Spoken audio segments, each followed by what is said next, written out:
You know why you clicked on this video, so we'll just get into it. Is the PJ Masks Power Heroes reboot necessary? Of course, it depends on who you ask. You all are free to respectfully share your own opinions down in the comments section, but I will be sharing my opinion in this video, okay? You may disagree, and that's completely fine. Just don't attack me or anyone, please. So, my answer to the question.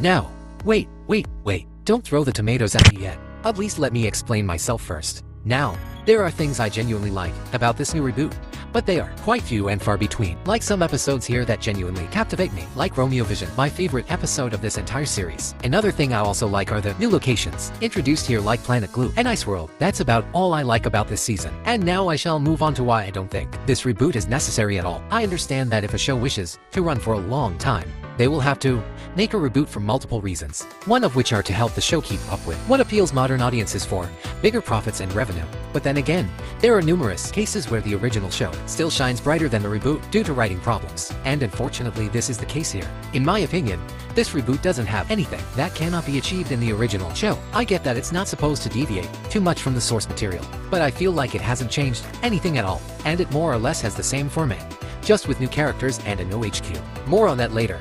I honestly think this reboot has done more harm than good, especially since I don't think the original show needed much tweaking at all to appeal to audiences nowadays. However, after the dumpster fire that was season 5 of this show, it did get me hyped for this reboot, only to get disappointed. One of my dislikes for this season is the Avengers-like team. I'm mixed on having so many characters introduced, and I thought they learned their lesson from season 5, where sometimes more doesn't mean merrier, but oh well. However, I like their approach to this problem by mostly focusing on 2 characters at a time, but it leaves a lot to be desired in terms of writing, especially when some characters don't get as much screen time or lore as others, like Bastet, Lily Faye, and Ice Cub, the new characters introduced in this season. Bastet actually has a bit of lore going for her, but the writers already had the books where they took her to base her backstory on, but I'm not sure why they didn't give her something similar in the show.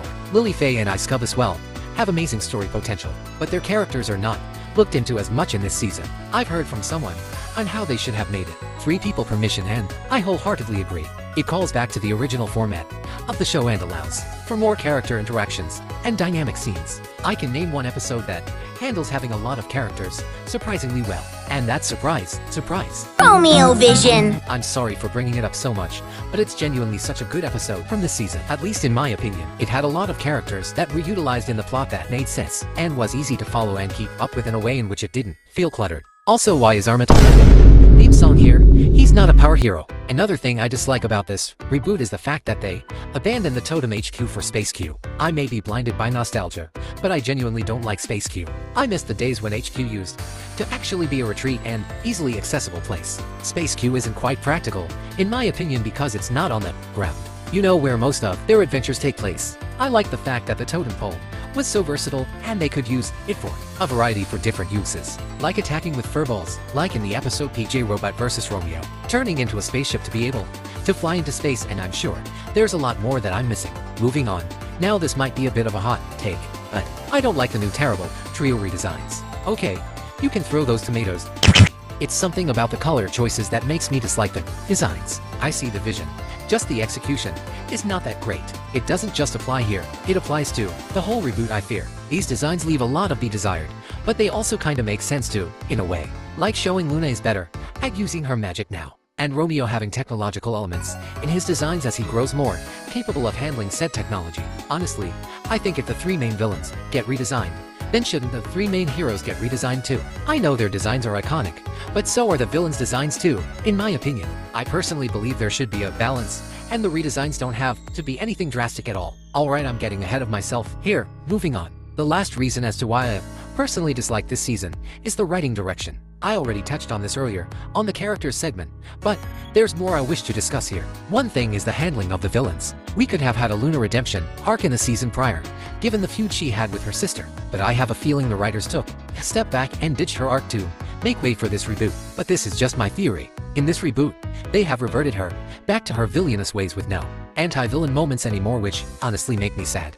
On the contrary, Gloop III, a villain introduced in this season, got redeemed at the end of the season, despite having no redeeming moments except in the last episode. This arc is so forced, and I don't understand this decision. Luna having a redemption arc probably would have given Disney more revenue, considering something like this has been explored in another fellow Disney Junior show. Sophia the First with Cedric the Royal Sorcerer.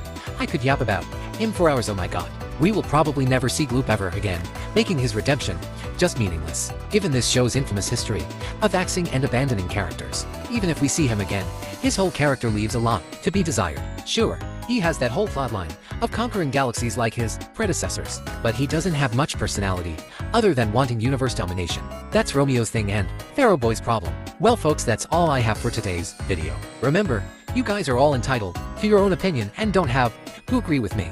With all that said and done, I wish you a good day or night. And don't forget,